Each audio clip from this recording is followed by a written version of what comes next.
está en la Biblia, o siempre me han dicho otra cosa. Así que a continuación vamos a ver algunas ilustraciones relacionadas con algunas verdades básicas acerca de la Iglesia, que a menudo, a través de los años que he predicado el Evangelio, sorprenden a la gente. Y aunque estas verdades sirven para ilustrar la diferencia entre la Iglesia del Señor y las denominaciones, también revelan otra cosa, revelan la sencillez del verdadero cristianismo del Nuevo Testamento, que es el cual nosotros estamos tratando de perseverar. Bien, así que número uno, una de las primeras cosas que la Iglesia, cuando uno comenta las cosas, la gente usted que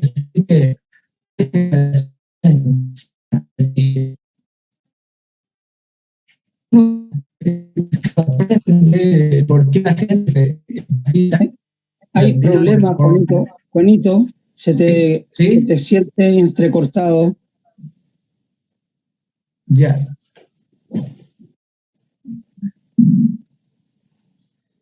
Ahí, ¿cómo está?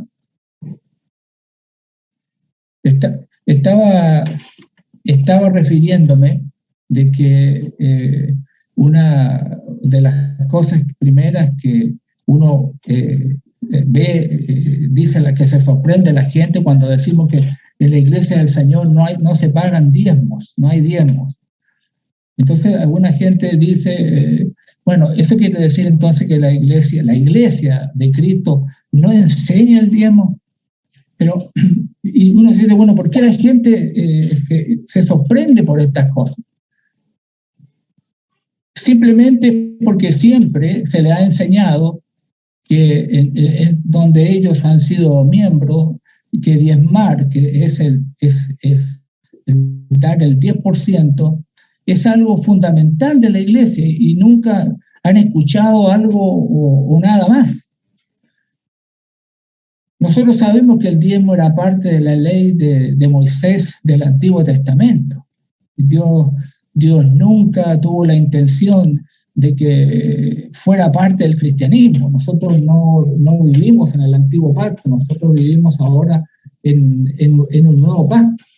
Sin embargo, hay grupos religiosos que juntan a veces el Antiguo Testamento con el Nuevo Testamento y sacan una serie de enseñanzas que el Nuevo Pacto no manifiesta ni no revela. Ciertamente el diezmo fue parte de la ley de Moisés, donde ellos por ley debían dar este impuesto de 10%, y todos sabemos que eso tenía una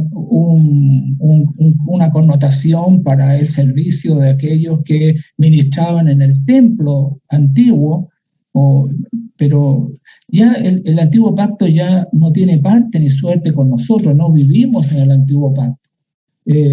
Nosotros sabemos que en el Nuevo Testamento la Escritura enseña que los cristianos deben dar según hayan prosperado, según se propongan, y que lo deben hacer con un corazón alegre. Eso dice 1 Corintios capítulo 16, en el versículo 2, donde el apóstol Pablo planta la manera como debe darse lo que nosotros damos ahora, cada primer día de la semana, un día especial, el día domingo, el día que es la resurrección de Cristo, el día que se estableció la iglesia del Señor. Dice, cada uno de vosotros ponga aparte algo, según haya prosperado, guardándolo para que cuando yo llegue no se recojan entonces ofrendas. Entonces, el Nuevo Testamento, que contiene la ley de Cristo, lo que Cristo y su enseñanza y su doctrina, y lo que el Espíritu Santo también enseñó luego hacia los apóstoles que Cristo escogió, nos enseñan la manera como nosotros hoy tenemos que dar. Ahí en la segunda de los Corintios, en el capítulo 9, en el versículo 7, dice cada uno dé, porque cada uno es individual, dé como propuso en su corazón, no con tristeza ni por necesidad, porque Dios ama al dador alegre. Entonces, eso es lo que plantea el Nuevo Testamento, no hay diezmos, y eso a veces sorprende a mucha gente con lo que realmente el mensaje del Nuevo Testamento enseña de las cosas que tenemos que practicar para adorar al Señor. Y por lo tanto, ya ese sistema que había en el Antiguo Testamento ya no existe el día de hoy. Otra de las cosas que sorprende a la gente cuando le hablamos de la Iglesia del Señor es que los que predicamos el Evangelio no nos llamamos pastores o no nos llamamos reverendos. Uno ve generalmente casi todos los predicadores del Evangelio, entre comillas, que son de grupos denominacionales, se refieren a sí mismos como, mire, yo soy pastor, yo soy el reverendo. Entiéndase que la palabra reverendo no es una palabra que se aplica a una persona o a un ser humano, sino a Dios, el cual es adorado y bendecido y temido, porque reverendo tiene que ver como algo que se teme, algo. Ningún hombre tiene tal adjetivo en su vida. Cuando un predicador señala que es predicador, cuando uno le pregunta, bueno, ¿y usted? No, yo soy solamente un predicador, soy un evangelista, porque la Escritura señala la manera como está constituida la Iglesia del Señor. La gente muestra sorpresa. La gente dice, pero ¿cómo esto? Pero pregunta, ¿pero por qué? Porque lamentablemente a través de los años este término se ha usado comúnmente y mucha gente no está al tanto de lo que realmente la Biblia enseña. La expresión pastor es sinónimo de la palabra anciano. Pastor, anciano, obispo, es una palabra que está en el Nuevo Testamento y que se refiere al trabajo de una persona en su labor de dirigir la iglesia del Señor. Ahí en la carta de los Efesios, en el capítulo 4, Efesios, capítulo 4, en el versículo 11,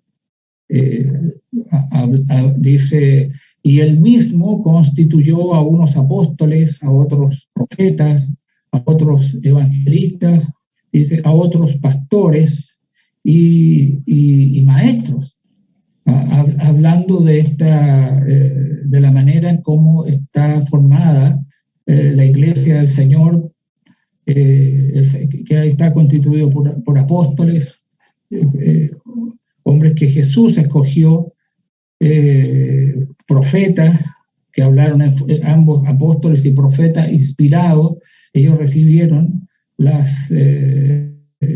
lo que hoy nosotros podemos encontrar en las páginas del Nuevo Testamento. El Espíritu Santo les recordó, les enseñó, los guió a toda esta verdad y que luego escribieron para que nosotros pudiéramos ahora conocerla. Bueno, a otros evangelistas o predicadores que llevan el Evangelio, estos oficios.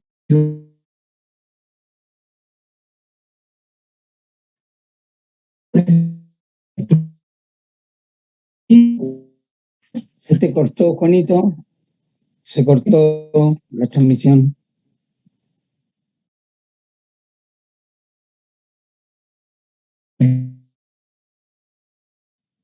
El hermano Juan Camilo está teniendo problemas, esperémoslo unos minutitos para que se vuelva a conectar su internet. Recordemos que está conectado desde La Serena y pueden haber interferencias.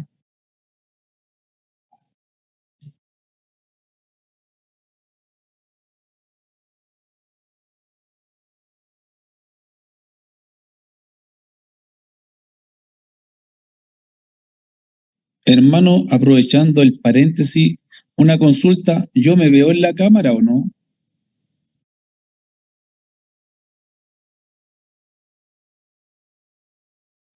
Sí, hermano, se ve. Ya, gracias hermanito, porque parece que mi internet tampoco es tan poderoso y me bloquea a veces la cámara y solamente aparece la foto. ¿Mm? Era para saber. Gracias, hermano Luis. Muy bien.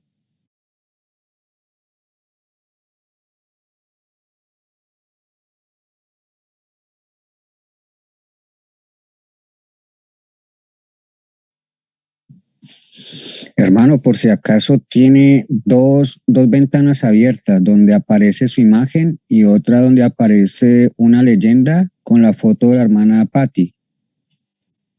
Es que estoy grabando el estudio. Gracias. Ah, vale, hermano.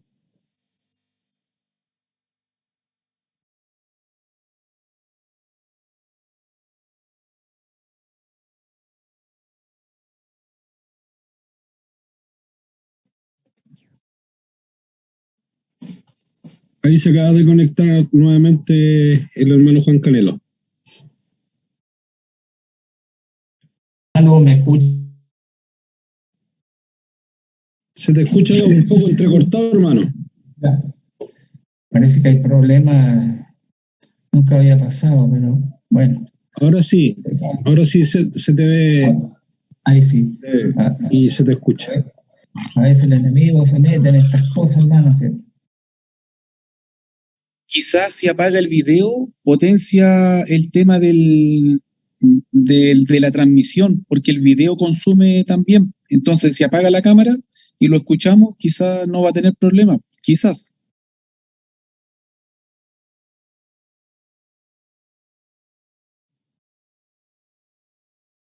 Aló.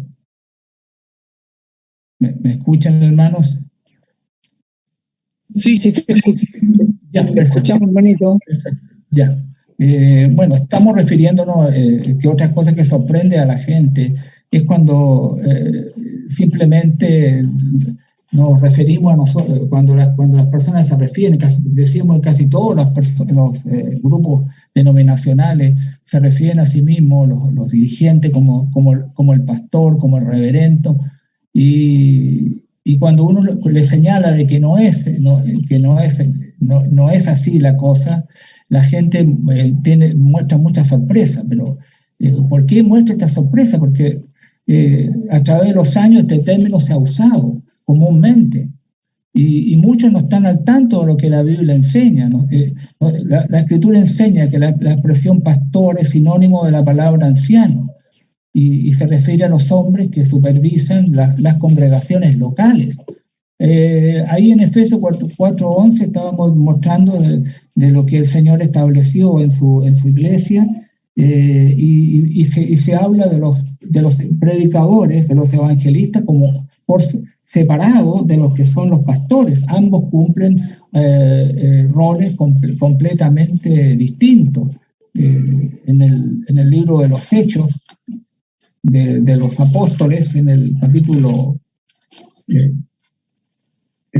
hablando del apóstol Pablo en capítulo 14, en el versículo 23, en este primer viaje que él hace, dice el versículo 23, y constituyeron ancianos en cada iglesia. Nunca en la iglesia del primer siglo hubo una persona llamado pastor que dirigiera la congregación del Señor, todo lo contrario.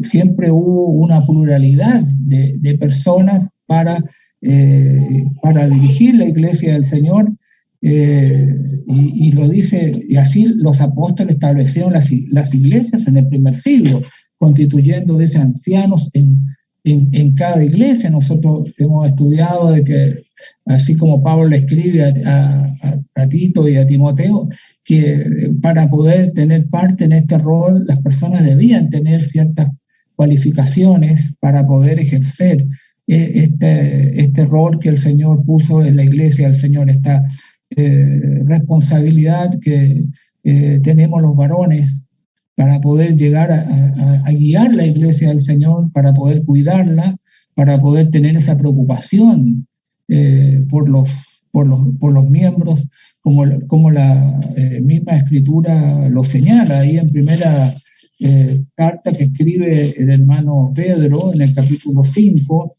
Escribe, dice: ruego a los ancianos que están entre vosotros, yo anciano también con ellos y testigo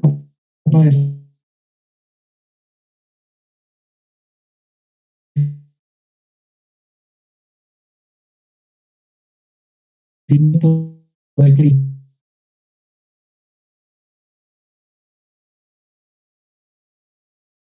No se está entendiendo, siervo.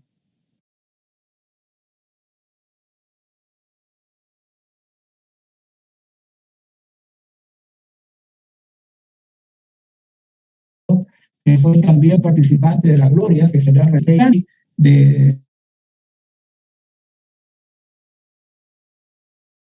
y enseñado en las cosas del Señor. La palabra reverendo nunca debe usarse con referencia, hemos dicho, a una persona, a un hombre, porque este término reverendo muestra veneración, temor sagrado. Por lo tanto, es un término que se designa solamente a Dios. Ningún hombre debería jamás ser reverenciado, solamente Dios. Pero en los grupos religiosos los hombres se dan este título. Yo soy el pastor de la iglesia y mi esposa es la pastora de la iglesia. La Escritura en ninguna parte señala de que la esposa del pastor es la pastora. Esas son cosas humanas, eso no dice la Escritura. La única vez que hubo una persona que se ve en lo que escribe el hermano Juan, pero reprendiendo a un tal Diótrefes, ahí en tercera de Juan, nos muestra a uno que quiso que tener el primer lugar entre todos ellos. Dice el versículo 9, yo he escrito a la iglesia, pero Diótrefes, al cual le gusta tener el primer lugar entre ellos, no nos recibe. Por esta causa, si yo fuere, recordaré las obras que hace, parloteando con palabras malignas contra nosotros, y no contento con estas cosas, no recibe a los hermanos, y a los que quieren recibirlos se los prohíbe y los expulsa de la iglesia. Aquí tenemos a una persona que toma dominio de la grey del Señor, y él es el que manda ahí. Él es el jefe ahí en la iglesia. Él no permite que se reciba al apóstol Juan y a otros cristianos. Hablaba palabras contra ellos, no recibe, dice a los hermanos en el versículo 10 al final, y a los que quieren recibirlo se los prohíbe y los expulsa de la iglesia. Hay un problema. Una iglesia que soporta esta cosa también está mal, pero los predicadores en el primer siglo había una diferencia entre los evangelistas, los que llevaban el evangelio, los que predicaban la palabra del Señor, y los que guiaban y gobernaban la grey del Señor, aquellos que se les llamó ancianos, pastores u obispos, pero siempre en plural. No está correcto que una congregación pueda tener un pastor, ¿no? Porque eso no es así, no está en la Escritura. Otra cosa que sorprende a la gente es que la gente no se une a la iglesia. Hay un término que se usa mucho cuando uno conversa con personas: no, yo me uní a la iglesia de Dios Pentecostal, yo me uní a esta congregación. Pero ese es un término que se escucha comúnmente en las conversaciones religiosas, pero poco han pensado de que tal cosa no está dentro de las Escrituras. Una vez cuando estaba hablando con una persona acerca de la naturaleza espiritual de la Iglesia del Señor, le dije que la gente dice que podría unirse a una denominación, le dije, pero no a la iglesia que se encuentra en la Biblia. Entonces me dijo, ¿y cómo? ¿Qué quiere decir? ¿Que no puedo unirme a la iglesia de Cristo? No, le dije, las personas son añadidas a la iglesia de Cristo, pero Cristo les añade a su iglesia. Usted no se puede añadir a la iglesia. Y quedó sorprendido porque era algo que parecía que siempre le habían dicho que él se había unido a la iglesia. Incluso hay grupos religiosos que tienen en sus escritos que una persona puede entrar a la iglesia como miembro probando, otro y después de un tiempo puede ahora ser un miembro en plena comunión. Eso no está en la Escritura. O Cristo usted le añade a la iglesia o usted no está en la iglesia del Señor. Convertirse en parte de la iglesia del Señor no es como unirse a un orden social o a un grupo cívico. La Biblia enseña que cuando las personas obedecen al Señor, siendo bautizadas para la remisión de los pecados, el Señor le añade a su iglesia. Veamos el libro de los Hechos. Hechos capítulo 2, en el versículo 38, ahí comienza esta tremenda, importante verdad que tenemos dentro de las Sagradas Escrituras. El apóstol Pedro aquí lo está señalando.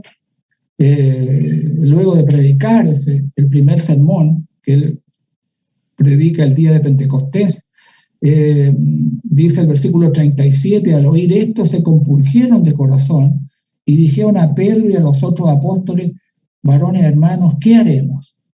Y dice el versículo 38 que Pedro les dijo, bueno, esto es lo que hay que hacer.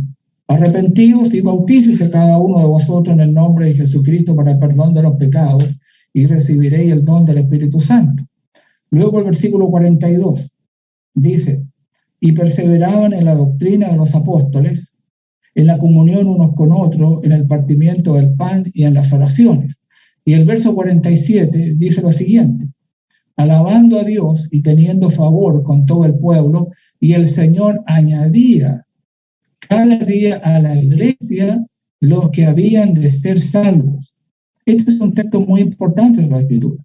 ¿A quién el Señor añadía cada día a la iglesia? Y los que habían de ser salvos. Eso quiere decir que todos los que no estaban en la iglesia no eran salvos. Solo estando en la iglesia del Señor, puesto por Jesucristo, uno puede tener la confianza y la seguridad que va camino hacia la vida eterna si es que se mantiene fiel en las cosas del Señor. Ahora, ¿de quién se está refiriendo que el Señor añadía cada día a la iglesia? De aquellos que oyeron a Pedro, de aquellos que oyeron, que creyeron lo que Pedro había hablado sobre Jesucristo y tuvieron esa humildad de preguntarle, porque la palabra de Dios tocó lo más profundo de sus vidas, de su pecado que ellos habían cometido, reconociendo el pecado tan grande de haber crucificado al Hijo de Dios. Le preguntaron, varones hermanos, ¿qué haremos? Y Pedro les dijo, mire, esto es lo que hay que hacer, hay algo que el hombre tiene que hacer. En la salvación, siempre lo decimos, hay una parte que corresponde a Dios y una parte que corresponde al hombre. La parte que corresponde a Dios, Dios lo hizo. Dios envió a su amado Hijo Jesucristo a morir en la cruz. Es la gracia más grande que hemos recibido de parte de Dios. Pero para poder alcanzar la redención, para poder alcanzar el perdón de nuestros pecados, nosotros tenemos que obedecer. Hay una parte que yo debo hacer. ¿Cuál es la primera? Que tengo que creer. Creer en lo que el Señor me dice. Y luego tengo que estar dispuesto a arrepentirme de mis pecados. Siempre hemos dicho que cuando una persona nace en este mundo, pasa por un periodo de inocencia. Es el estado de inocencia de una persona. La persona está hasta cierta edad donde no sabe lo que es hacer el bien y lo que es hacer el mal, por lo tanto está en un estado de inocencia. Pero luego que uno sale de ese estado de inocencia, la persona empieza a entender, llega a la juventud, donde la persona entiende lo que es bueno y lo que es malo. Y ahí se aplica la palabra del Señor en que todos han pecado y están destituidos de la gloria de Dios, donde el hombre necesita ahora ser salvado, donde la persona necesita reconocer sus pecados para que la preciosa sangre de Cristo lave sus pecados. Y he aquí la necesidad que tuvieron de ellos de poder ahora obedecer la parte de que ellos tenían que hacer, de arrepentirse de sus pecados y bautizarse, cada uno dice de vosotros en el nombre de Jesucristo para el perdón de los pecados. Así que dice el verso 41, los que recibieron su palabra fueron bautizados y se añadieron aquel día como 3.000 personas. Estos 3.000 personas que se añadieron perseveraban en la iglesia, en la doctrina de los apóstoles, en la comunión unos con otros, en el partimiento del pan y en las oraciones. Y el versículo 44 dice, todos los que habían creído estaban juntos. Ahora, este es el problema para muchos. Porque algunos dicen, mire, para ser salvos basta solo creer. Porque aquí el texto dice todos los que habían creído. Pero, ¿qué es lo que habían creído? Habían creído el mensaje de Pedro. Habían creído lo que Pedro estaba señalando. Por eso que ellos se arrepintieron, se bautizaron y recibieron el perdón de sus pecados. Y eso es lo que el versículo 47 dice. Y el Señor añadía cada día a la iglesia los que habían de ser salvos. El Señor les añadía. Nadie puede hacerse miembro ni parte de la iglesia del Señor. El Señor es el que añade a una persona cuando la persona obedece, cuando recibe la palabra de salvación y la cree y se arrepiente y se bautiza en el nombre de Jesucristo para el perdón de los pecados. Entonces el Señor le añade a la iglesia. Por lo tanto, mucha gente nunca ha sido añadido a la iglesia. No existe eso. Yo me voy a añadir a la iglesia de mi preferencia. Hay muchos predicadores al día de hoy denominacionales y dicen, mire, vaya a la iglesia que usted quiera, únase a la iglesia de su preferencia. Si nadie puede unirse a una iglesia de su preferencia. La Biblia habla de una sola iglesia. La Biblia indica la manera como una persona puede ser añadido a la iglesia del Señor. ¿Quién no está añadido a la iglesia del Señor? De acuerdo como la palabra de Dios lo dice, todavía está muerto en sus pecados, perdido, sin ninguna esperanza de salvación.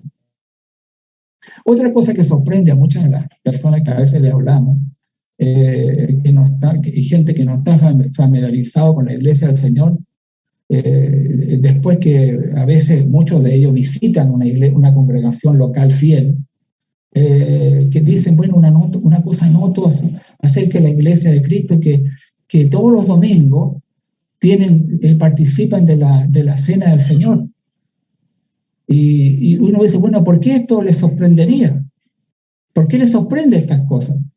Una vez más lo digo, es por las prácticas denominacionales de los grupos populares que existen en el día de hoy. La gente nunca ha sabido otra cosa que no sea, a veces practican esta comunión, esta cena del Señor una vez al año, otro una vez al mes, otro lo hacen una vez cada 3 meses y piensan que así es lo que hay que hacer. No, la Escritura no dice eso, por eso que la gente se sorprende que nosotros cuando nos reunimos cada primer día de la semana no participamos de la comunión en memoria de Jesucristo como el Señor así lo ha ordenado. Los primeros escritores de la iglesia hablan de la cena del Señor, de una participación regular y semanal. Esto es lo que enseñan las Escrituras respecto a la frecuencia que los discípulos participaban de la comunión cuando ellos se reunían. El apóstol Pablo, en la carta de Primera a los Corintios, en el capítulo 11 de la Primera a los Corintios, enseñó estas cosas ahí, dice, porque el versículo 23 adelante dice, porque yo recibí del Señor lo que también os he enseñado.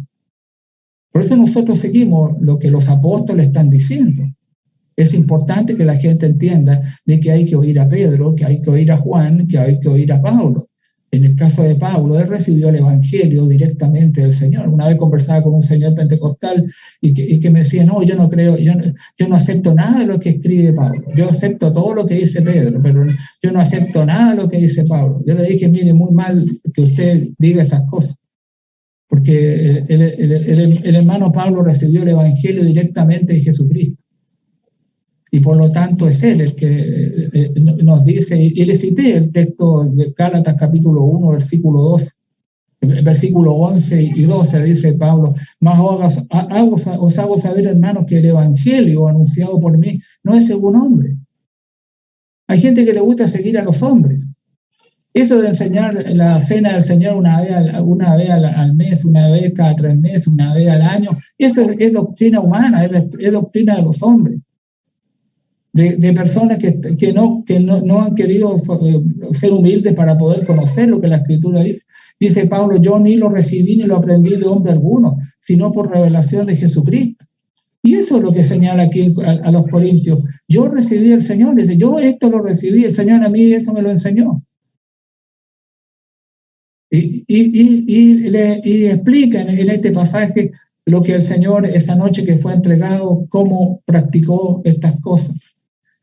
Digo esto porque acabamos de leer 1 Corintios capítulo 16, versículo 2, donde tenemos en esta carta de 1 Corintios cuándo se reunían los cristianos.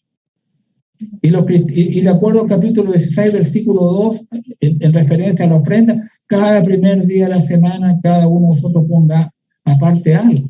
Y el apóstol Pablo, aquí en la primera de los Corintios, en el capítulo 11, está refiriendo que cuando los cristianos se reunían. Por eso que decimos, la cena del Señor la hacemos cada primer día de la semana, porque así el apóstol Pablo lo enseña, y el libro de los Hechos de los Apóstoles, en el capítulo 20, bueno, tenemos un ejemplo apostólico, un ejemplo que tenemos que imitar. Hechos capítulo 20, versículo 7 dice, el primer día de la semana. El primer día de la semana es el día domingo, el día que está el apóstol Pablo señalando a los corintios. El primer día de la semana dice, reunidos los discípulos para partir el pan. Pablo les enseñaba, no solamente se reunían para partir el pan, sino también era para oír la palabra del Señor, habiendo de salir al día siguiente y haber un discurso hasta la medianoche. Ese es un ejemplo apostólico. Nosotros leemos, por ejemplo, ahí en la carta a los Filipenses, en el capítulo 4, que el apóstol Pablo en el versículo 9 nos señala lo que aprendisteis y recibisteis y oísteis y visteis en mí, esto haced, y el Dios de paz estará con vosotros. Hay mucha gente que dice, no, sí, mire, yo en mi iglesia yo siento la presencia del Señor, el Señor me visita. Eso no puede ser. La Biblia dice que el Dios de paz estará con vosotros, el Señor está con su pueblo, con su iglesia, el Señor estableció una sola iglesia, la que sigue las enseñanzas que Él ha manifestado a través del Espíritu Santo. El Espíritu Santo que está en Filipenses capítulo 4, versículo 9, Pablo está diciendo lo que aprendisteis.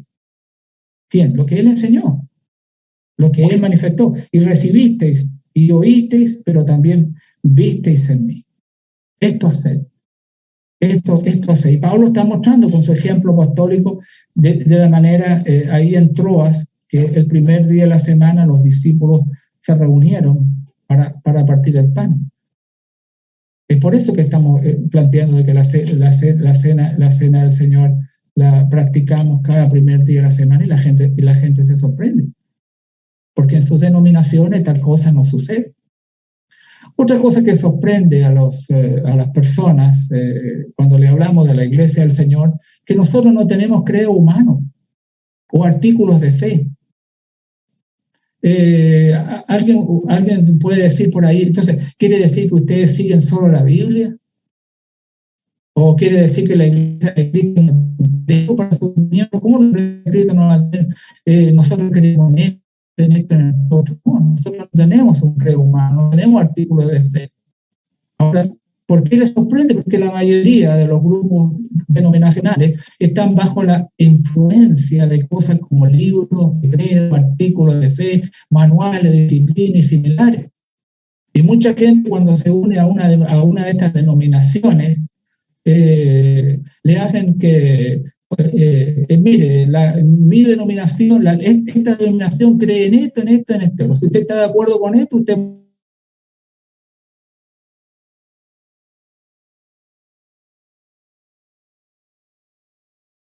Se fue, hermanito.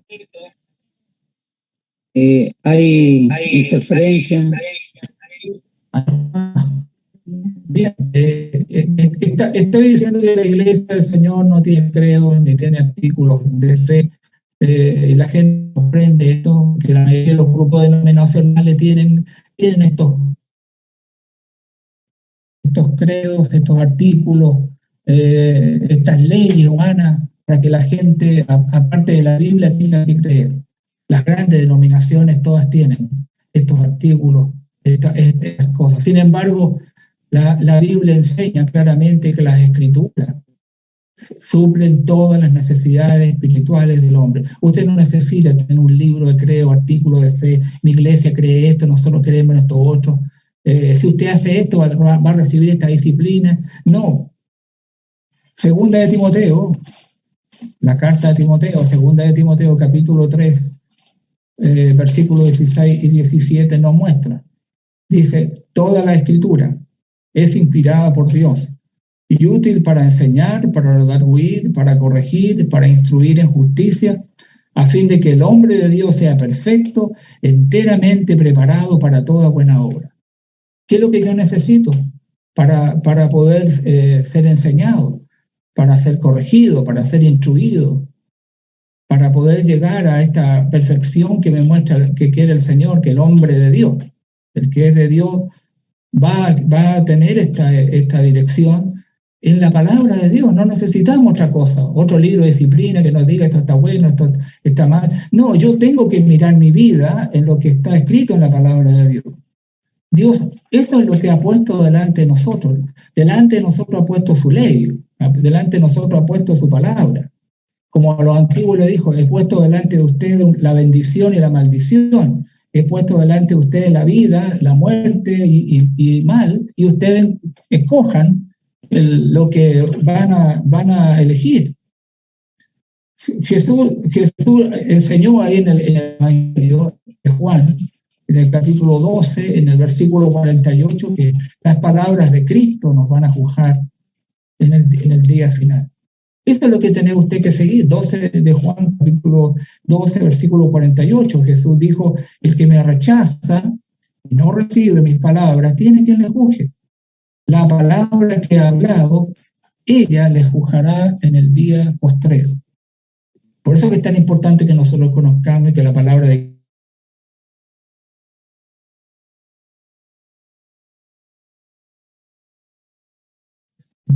en el día postrero, la palabra de Cristo ha de juzgar. Por lo tanto, no hay lugar en el sistema cristiano para los credos hechos por el hombre, diseñados para regular los asuntos espirituales. Tales obras añaden o quitan a la palabra de Dios y por lo tanto son condenados. Usted tiene que aprender a ser guiado y dirigido solamente por lo que la palabra de Dios a nosotros nos dice. Otra cosa que sorprende a las personas cuando le hablamos sobre la Iglesia del Señor, que la Iglesia del Señor no tiene ninguna sede terrenal. En varias ocasiones me han preguntado, bueno, ¿dónde está la sede de la Iglesia de Cristo? Por supuesto, la gente está hablando de un cuartel general terrenal en la tierra donde hay que allá se guía a los que son miembros de la Iglesia del Señor. La gente a veces se sorprende cuando uno le dice, no, nosotros no tenemos ninguna sede terrenal. Pero ¿cómo? ¿Quiere decir que ustedes no tienen oficina central en ninguna parte?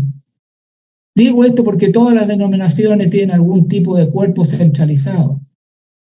La gente siente que lo mismo debería ser cierto para las iglesias de Cristo. Las grandes denominaciones tienen sede a veces dentro del país, afuera, en otras naciones, donde allá está el obispo, el superintendente, el hombre que manda todas las cosas, y que si alguien no cumple lo que él dice, bueno, para afuera nada más. Pero eso no está en la Biblia. La iglesia de Jerusalén nunca fue la iglesia madre de todas las iglesias. Cada iglesia en el Nuevo Testamento fue independiente, hizo su obra en forma independiente. Ni ustedes, la iglesia de Santiago, tienen alguna injerencia en nosotros, y nosotros tampoco tenemos en ustedes. Cada uno, nosotros tenemos a Cristo como cabeza de la iglesia, y tenemos la palabra de Dios que nos guía en la sana doctrina que el Señor ha establecido. No hay otro vínculo. Una vez un predicador pentecostal me preguntó la ubicación de la sede de la iglesia de Cristo. Le dije, en el cielo. Entonces quedó muy desconcertado por la respuesta. Yo le dije en el cielo, porque ahí en Filipenses, en el capítulo 3 de Filipenses, en el versículo 20, la Escritura dice que más nuestra ciudadanía está en los cielos. Pablo señala que mi ciudadanía, de donde yo pertenezco, está en los cielos, donde también esperamos al Salvador, al Señor Jesucristo. Entonces, le hice la pregunta, bueno, ¿quién es la cabeza de la iglesia? Bueno, dijo, Cristo lo es. Entonces yo le pregunté, bueno, ¿y dónde está Cristo? Bueno, está en el cielo. Entonces expliqué que si Cristo es cabeza de la iglesia y si Cristo está en el cielo, entonces la sede central de la iglesia que pertenece a Cristo está en el cielo. Para él era un concepto totalmente nuevo. La Biblia revela que Cristo es cabeza de la iglesia. Colosenses capítulo 1, en el versículo 18, por decir un versículo, dice, y él es la cabeza del cuerpo, que es la iglesia. Él es el jefe. Y él la manda. Él desde allá arriba emana todas las bendiciones hacia el cuerpo que somos nosotros, ¿no? La iglesia es el cuerpo de Cristo, pero Cristo es la cabeza del cuerpo que es la iglesia. Así el libro de los Colosenses en el capítulo 1, en el versículo 24 lo señala. Ahora dice, me gozo en lo que padezco por vosotros y cumplo en mi carne lo que falta de las aflicciones de Cristo por su cuerpo, que es la iglesia. La iglesia es el cuerpo de Cristo y Cristo es la cabeza de la iglesia. Y bueno, ¿y dónde está Cristo? Hay muchos textos que lo indican. Yo voy a citar al hermano, en este caso al hermano Pedro, porque me parece muy relevante lo que Pedro está diciendo ahí en el capítulo 3, en el versículo 22. Dice, quien habiendo subido al cielo está a la diestra de Dios, y a él están sujetos ángeles, autoridades y potestades. Digo, esto es sumamente importante, porque nos dice Pedro, ¿dónde está Cristo? Cristo ha ascendido al cielo, está a la diestra de Dios. Él tiene todo el poder en los cielos y en la tierra. A él están sujetos ángeles, autoridades y potestades. Todo está sujeto a él. Todo está sujeto a él. Y donde está Cristo en el cielo, es ahí, desde allí. Él es el que guía y dirige a su iglesia.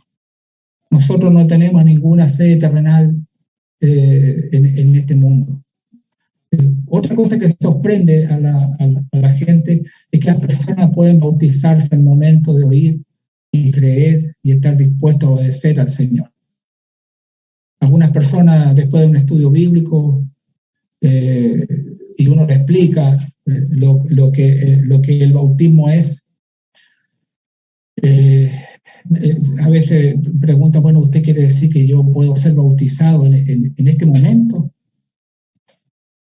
Una vez un señor me preguntó, bueno, ahora es miembro de la iglesia del Señor, estábamos estudiando la Escritura aquí en la casa, Y me dijo, mire, yo voy a la iglesia y a todos les sirven la cena del Señor y a mí no. Entonces le dije, mire, es por la razón de que usted aún no ha sido añadido a la iglesia del Señor. ¿Cómo es eso?, me dijo. Bueno, ahí le expliqué lo que la Escritura habla del plan de salvación. Y me dijo, eran como a las 11 de la noche, y me dijo, yo quiero ser parte de la iglesia del Señor, yo quiero que el Señor me añade, yo quiero recibir el perdón de mis pecados. Ahora, me dijo, ahora. ¿Puedo ser bautizado ahora? Sí, le dije, ahora. Así que fuimos al mar, que no nos queda lejos de acá, era invierno, y como a las casi 11:30 de la noche, en medio de la oscuridad del mar, que no hay luz, ahí él nació como una nueva criatura, y el momento en que fue añadido a la iglesia del Señor. ¿Por qué debería ser esto tan sorprendente para la gente?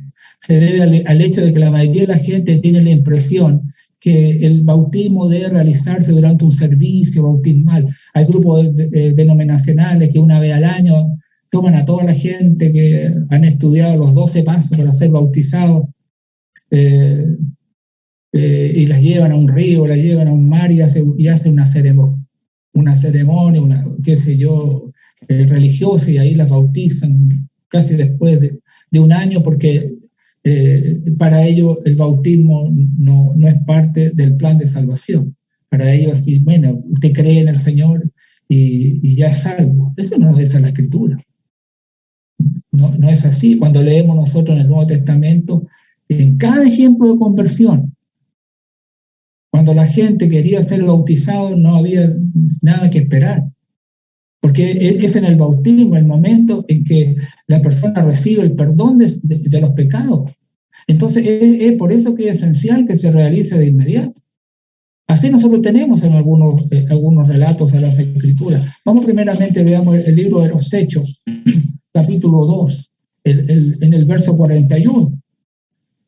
El texto dice así que, hablando de Pedro al día de Pentecostés, así que los que recibieron su palabra fueron bautizados y se añadieron aquel día como 3,000 personas.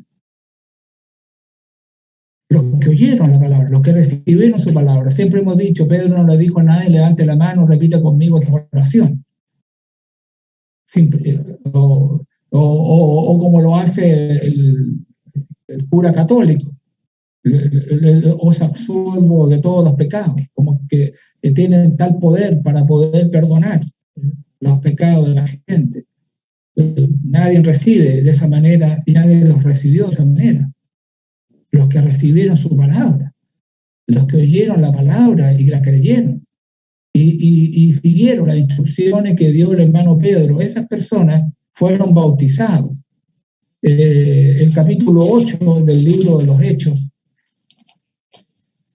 bautizados ese mismo momento. Pedro no esperó al otro día, ni una semana más, ni mire, ahora le vamos a enseñar, le vamos a pedir al resto de los apóstoles que le enseñen 10 pasos para ser bautizados. Tal cosa no es así. Capítulo 8, versículo 36, vemos la conversión de este hombre etíope eunuco, judío. Dice, y yendo por el camino, verso 36, llegaron a cierta agua y dijo el eunuco, aquí hay agua, ¿qué impide que yo sea bautizado? Bueno, claro que hay impedimentos para que una persona sea bautizado. El bautismo es individual, yo sea bautizado, es personal, pero hay impedimentos muchas veces, porque se necesita creer. Y es lo que Felipe se asegura de lo que él le predicó a él, si realmente entendió lo que Felipe le predicó. Porque el versículo 35 dice que entonces Felipe, abriendo su boca y comenzando desde esta escritura, le anunció el evangelio de Jesús. Él escuchó el evangelio de Jesús. Escuchó lo que él tenía que hacer para recibir el perdón del Señor. Y es por eso que preguntó, aquí hay agua. ¿Y qué impide que yo sea bautizado? ¿Hay algún impedimento? Sí, hay un impedimento. Hay que creer, primeramente, creer de todo corazón. Si crees, le dice, bien puede. Y dijo, yo creo que Jesucristo es el Hijo de Dios. y mandó parar el carro y descendieron ambos al agua. Felipe y el eunuco le bautizó y cuando subieron del agua. Siempre he dicho que esta es la mejor explicación de lo que es el bautismo. El bautismo es una inmersión. La gente en los grupos denominacionales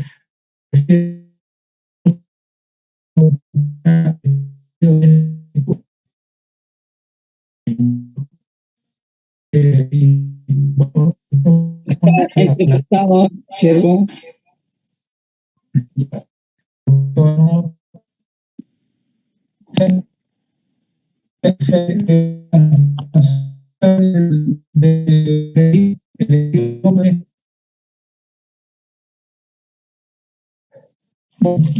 Veamos Hechos capítulo 10, versículo.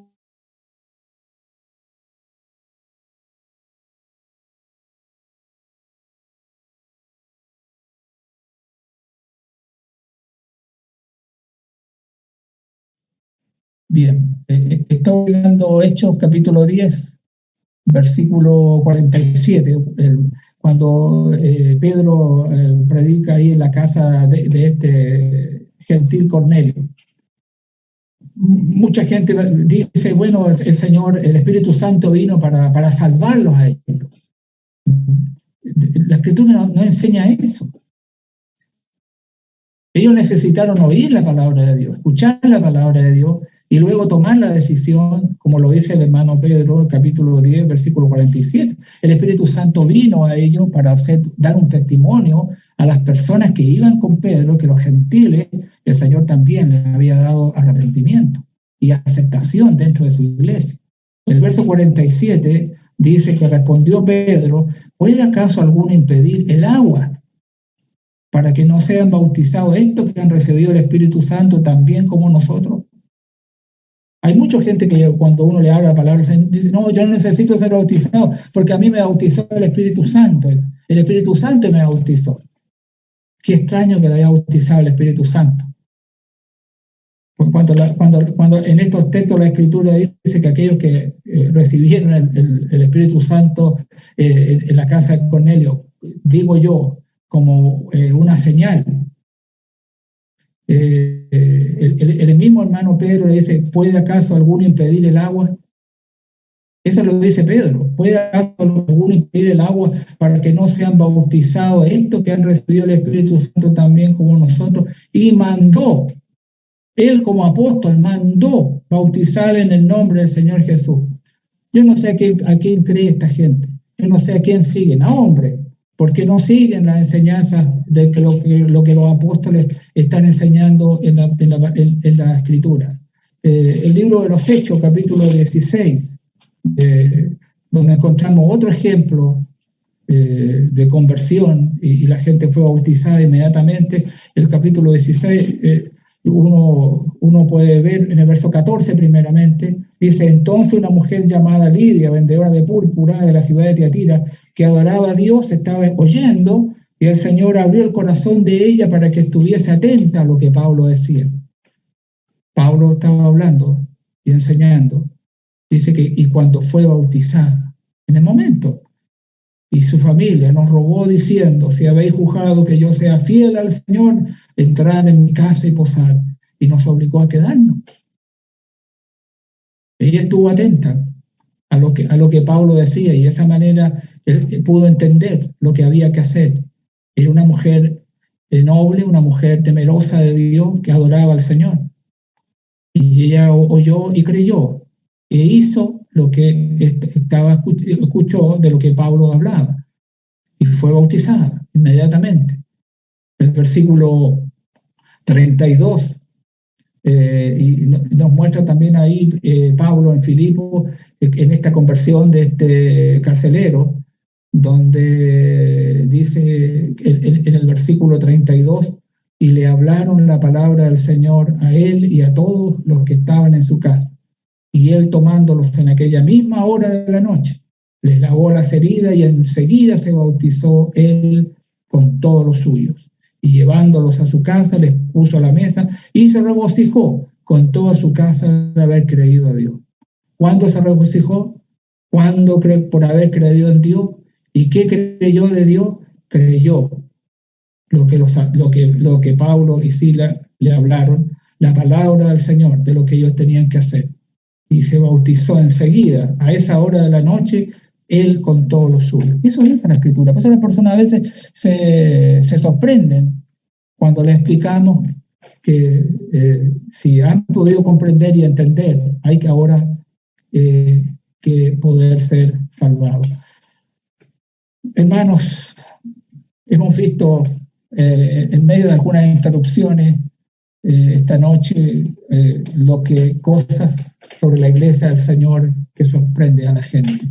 Es de esperar de que estas cosas nos ayuden para poder entender mejor la iglesia del Señor, en la cual ahora perseveramos y podamos seguir siendo fieles al Señor, porque el Señor ha puesto delante de nosotros una carrera, hermano, una carrera.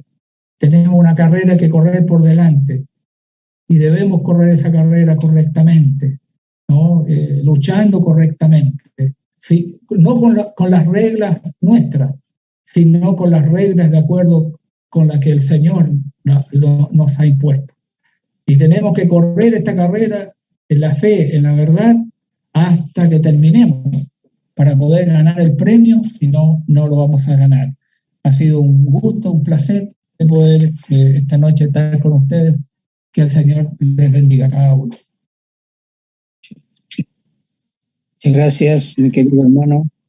Gracias, mi hermano Juanito, por esta exposición tan bonita, por este estudio. Y vamos a inclinar nuestros rostros a Dios y darle gracias al Señor. Si alguien tiene alguna pregunta que hacerle al hermano, está dispuesto para escuchar. Si alguien tiene alguna duda con respecto a lo que acaba de enseñarnos nuestro hermano Juanito Canelo, por favor, lo puede hacer saber ahora.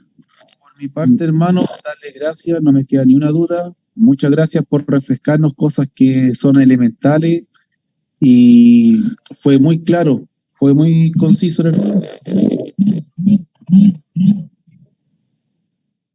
Muchas gracias, hermano. Darte las gracias, hermano Juan Canelo, por tu tiempo, por la disposición y porque apartaste de tu tiempo para estar con nosotros, así que te lo agradecemos de todo corazón. Que el Señor te siga bendiciendo, te dé sabiduría para que sigas caminando como evangelista en este mundo. Recordemos que la mies es mucha, hay pocos obreros y siempre es bueno tener obreros como tú trabajando dentro de la iglesia. Que el Señor te bendiga. Muchas gracias, hermano. Bien, con relación, antes que nos vamos, antes que oremos, antes que nuestro hermano Víctor Marín haga una oración de despedida, quisiera hacer ver que lo que acaba de conversar nuestro querido hermano Juanito tiene que ver con algunos hermanos nuevos que hay, que tenían estas dudas. Estas dudas que usted acaba, este tema que usted y que todos acabamos de escuchar, algunos hermanos que se han hecho cristianos hace poco tenían estas dudas. Qué bueno que podamos haber ayudado para que puedan mirar lo que realmente es la iglesia gloriosa de Cristo y que puedan servirle fielmente. Porque en el momento que nosotros nos hacemos cristianos, tenemos dos alternativas. Una, volvernos atrás a la apostasía nuevamente y perdernos eternamente, o lo otro, ser fiel al Señor hasta cuando el Señor nos llame. Ojalá que la decisión sea siempre por ser fiel al Señor, firme en la verdad, siguiendo el camino correcto que el Señor estableció y que lo tenemos tan claro delante de nosotros. Como decía yo, el Señor ha puesto delante de nosotros su palabra, siempre lo hizo en el Antiguo Testamento, también lo hizo, puso su ley, su palabra ante el pueblo de Dios.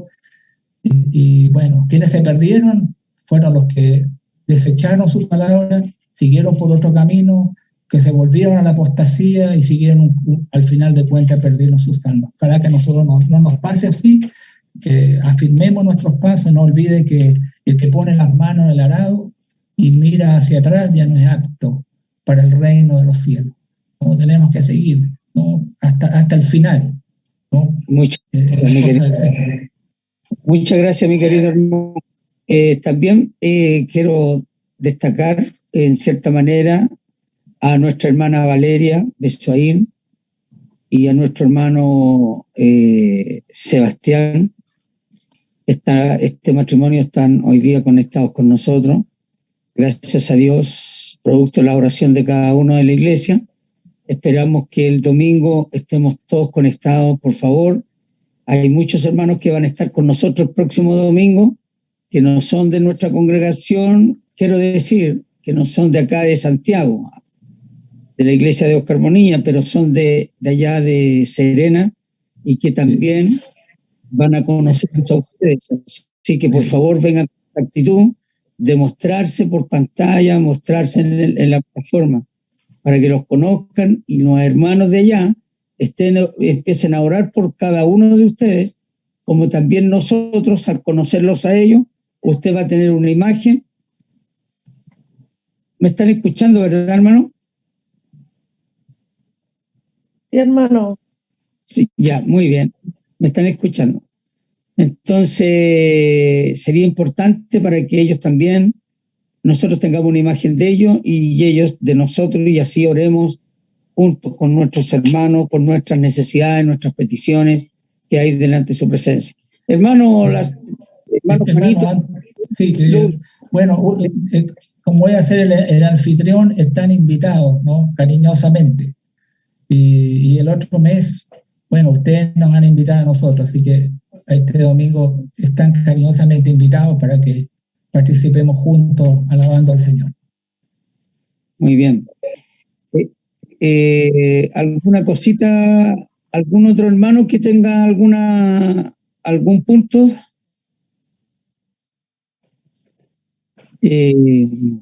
Bien. Mi hermano Marín, ¿usted podría dirigirnos en esta oración al Señor, dando gracias al Señor por lo que acabamos de escuchar, por la edificación, también para que estemos el domingo con muchos invitados glorificando el nombre del Señor, que tanto se lo merece después de tanta misericordia que tiene con nosotros? Hermano Marín, por favor. ¿Algo a decir nuestro hermano Roberto? Hermano Roberto. Sí, hermano, muchas gracias por este momento. Quiero darle las gracias a nuestro hermano Juan también por lo que él nos ha compartido, y a la vez aprovechar para pedirle al hermano Marín que ore por el retorno de mi esposa, que viene viajando, ya está próxima a viajar de Santiago hacia acá al sur, para que Dios la pueda acompañar y pueda tener un buen retorno. Eso. Y un abrazo para todos. Muy bien. También no se olviden que regresó la familia completa del hermano Luis Besuaín con su esposa, gracias a Dios, sanos y salvos de sus vacaciones, y gracias al Señor que podemos gozarnos con ellos después de que su viaje fue muy lindo, muy bonito, lo pasaron muy bien y disfrutaron por allá. Así que muy agradecido a la iglesia que está orando por nuestros hermanos que estaban viajando, que estaban paseando. Y también les quiero pedir la oración por mi persona, porque ando un poquito mal de la garganta, así que para que Dios tenga misericordia de mí y me pueda recuperar. Muchas gracias, hermano. Hermano Marín, ¿podría usted dirigirnos entonces en esta oración? Amén. Entonces inclinamos el rostro.